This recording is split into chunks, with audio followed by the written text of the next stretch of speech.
What's going on, guys? So if you have not ever played MLB The Show, or maybe you've never held a PlayStation or Xbox controller, well, in this video, we're going to teach you guys how to play MLB The Show from the ground up. This is your beginner's guide on how to play MLB The Show. Now, if you guys have played MLB The Show, I know what you're thinking. I don't need this video. But there will be settings videos in this as well that you might want to pay attention to, or just some simple little tips that you might not have known before this video. So let's go ahead, get into the video. Be sure to hit that subscribe button and turn those post notifications on so you guys don't miss my advanced tutorial later on when MLB The Show 24 launches. All right, we're gonna start off with the actual controller. So let's go back to here, and I'm gonna show you guys the button. But most buttons that we're gonna use, it's gonna be A, B, X, Y. You have your left joystick, your right joystick is down here, and then you guys have your D-pads up, left, down, and right. You have LB and RB, LT, RT for left trigger. For PlayStation, pretty much the same thing. The only difference is circle and triangle are those buttons. Your joysticks are positioned in different areas, but they do the same thing. Left, right joystick, and your D-pads over here. And on this one, you're gonna have L1, R1, L2, and R2. So let's go ahead and hop into the settings before we get into actually some custom practices to teach you guys how to play. But we're gonna go up to settings, we're gonna go to settings, and we're gonna go to gameplay. For beginner, if you guys are just learning the game, maybe rookie or veteran is the best. But if you guys are serious about getting good at the game, you wanna make sure this is on legend difficulty and the gameplay style is competitive. Those are the best tips to be the best at the game. All-star is probably a minimum. If you're learning the game, try to be good at least all-star, because that's mainly the difficulty that you'll be playing on when you guys face people online is going to be on all-star difficulty. So at least go there. Rookie and stuff, I really wouldn't practice or nothing on rookie. You'll have moments of play versus CPU on rookie for certain missions. But other than that, you really don't want to be playing on rookie too often unless you absolutely have to. Now, batting tips off, base running tips off, pitching tips off. You can turn these on if you're brand new. It will give you a little bit of hits, like tips on how to run the bases and stuff. Once you get the hang of that, you can turn those off though. Auto fielding off, auto throwing off, auto base running off. We want to basically decide whether we want to throw the ball or what we want to do with the ball. We don't want to leave it in the hands of the CPU. Now, when we go to control, once again, we are navigating menus. So I'm going to guys, I forgot one little thing. So when you guys are navigating the menus, like I said, beginner's guide, use the D-pad right here or use the left joystick to navigate menus. So we're going to go up, over to settings. And then that's what you use the A button for, or the X button on PlayStation. Press that twice, get to the menus. And that's pretty much how you guys navigate menus. D-pad and A or X on PlayStation. So let's go over RB to control. So you see it says general. You press RB, it goes over to display, camera, control, offense, press RT.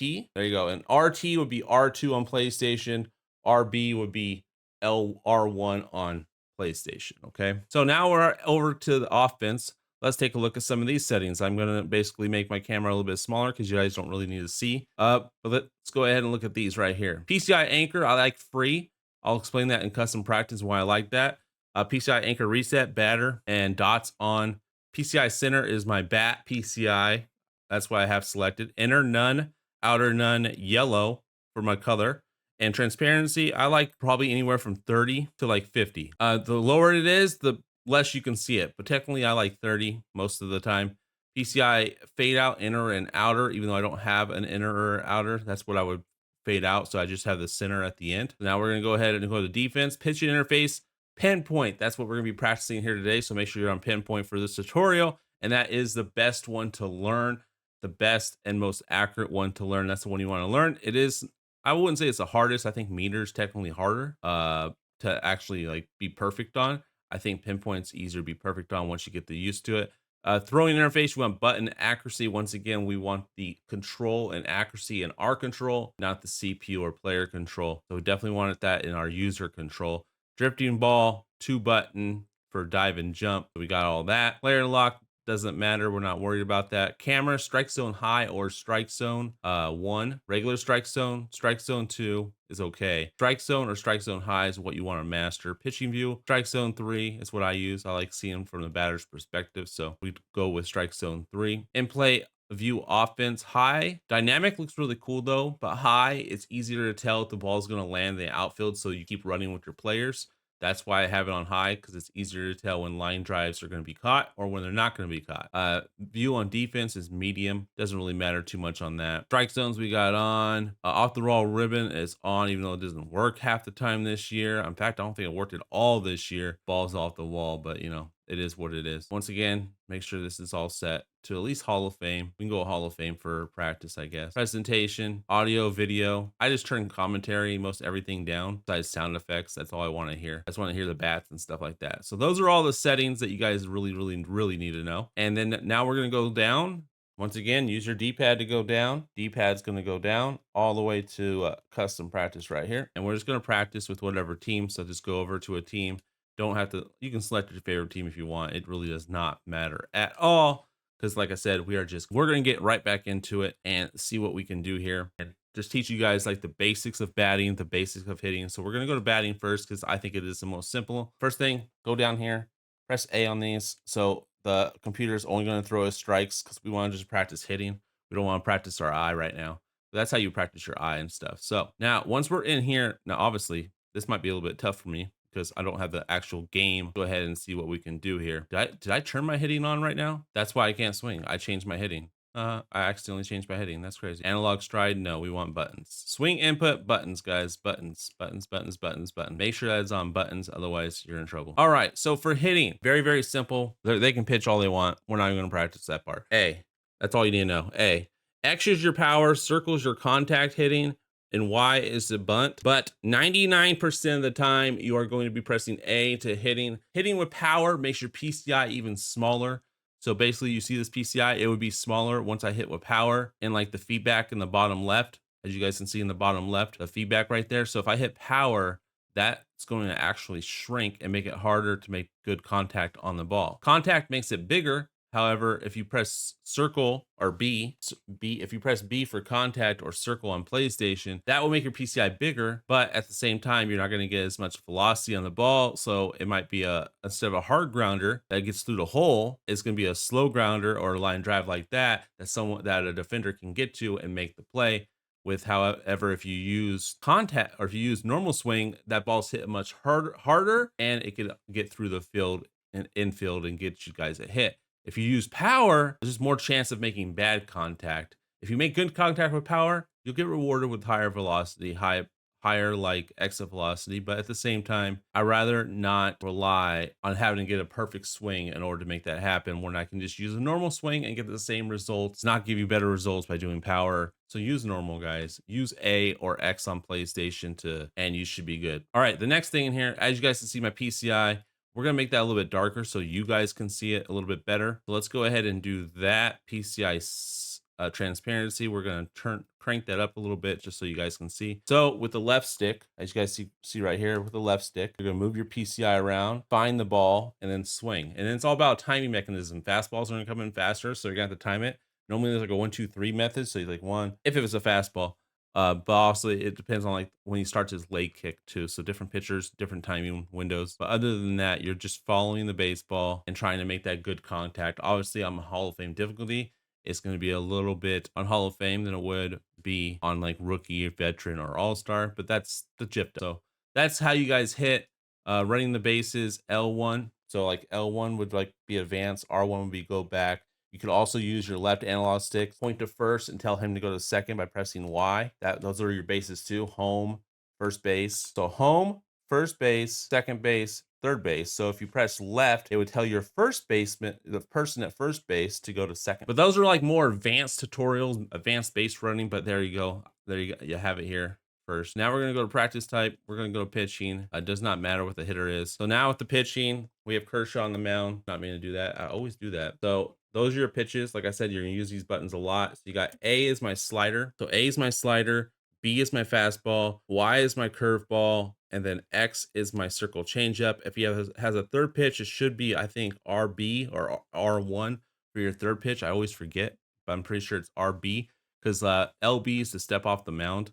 And RT is to basically look at your pitch like history and type and like control. So LB and A is the pitch out, and LB and B is to intentionally walk. So L1 and then circle be intentionally walk. So once you select a pitch, we're gonna go through each one of these pitches. You pick a slider and you see that motion at the top center of your screen. I'm gonna put my camera there. Look right here, guys. Look right here. Look right at me. Keep on looking there, okay? Even when I move. See that right there and the motion? You gotta do that motion with your right stick, this stick right here, at the same speed as it shows in that sample. So we're gonna go left, around. That wasn't the greatest because it's yellow. And as that circle gets smaller, we're gonna throw it in there. The more accurate you are with that, the pitch will go exactly where you want it. You want to get the circle going down blue. We got it green, so that's still pretty good. The best pitch, the perfect pitch would be blue, and then around the circle, if it's green, that means it's perfect, or the accuracy is really good, and then you want to get blue coming down. Each pitch is gonna be different though. So now we're gonna select fastball.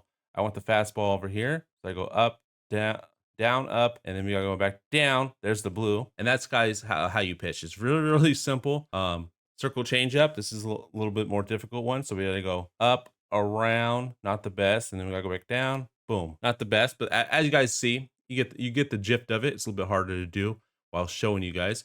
And then the curveball, we go down, around, half a circle, and then back down again as the circle gets smaller to fit that in there. And that is basically how you guys pitch in MLB The Show. Now, pitching will be the same pretty much in every game. So when MLB The Show 24 comes out, it will be the same. Now, for game modes, I hate the sound, but for game modes, we have Road to the Show, Diamond Dynasty, March to October, and Franchise. Road to the Show is basically a created player mode. You basically have a created player. You will build a created player, a position. You will take them in to the Road to the Show. You'll start in the minor leagues. Your goal is to get to the major leagues, win a championship. That's kind of your goal with Road to the Show with the creative player.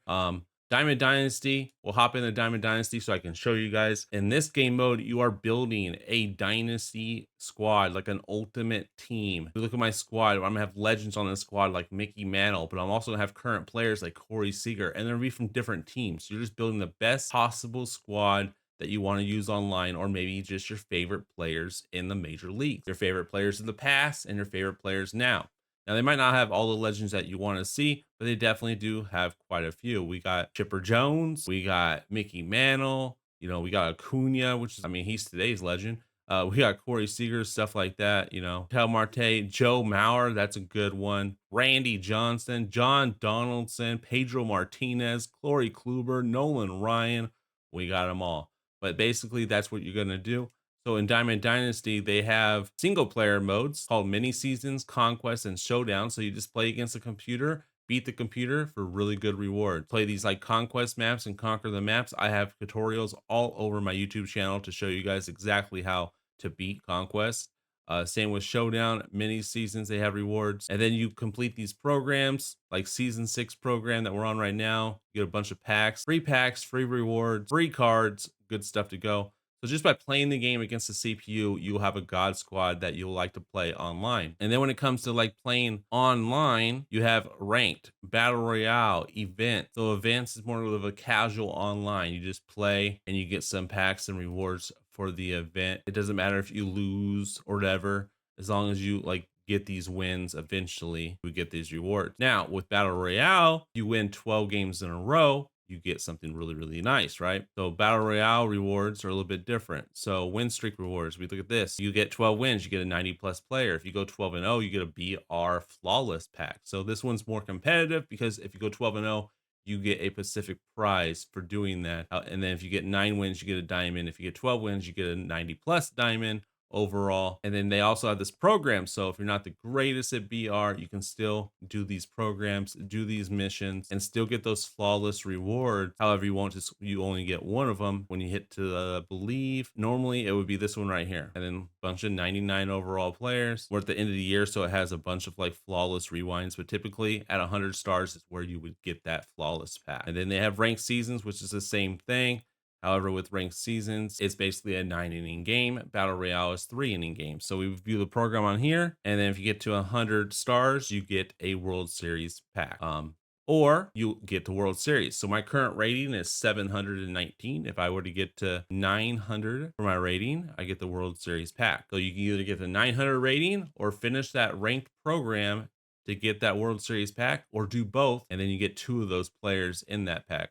Normally there's gonna be 3 to select from, but we're at the end of the year, so they're putting them all back in there. So for people that join the game late, they can still get every card in the game. So eventually, but normally when the new game comes out, you'll have to select one of the 3. So if you get it twice, you get 2 of the 3 players and then have to buy the last player, which is not that bad of a deal. And that's pretty much it. That is the basics of the game modes. That's the basics of how you're gonna play MLB The Show.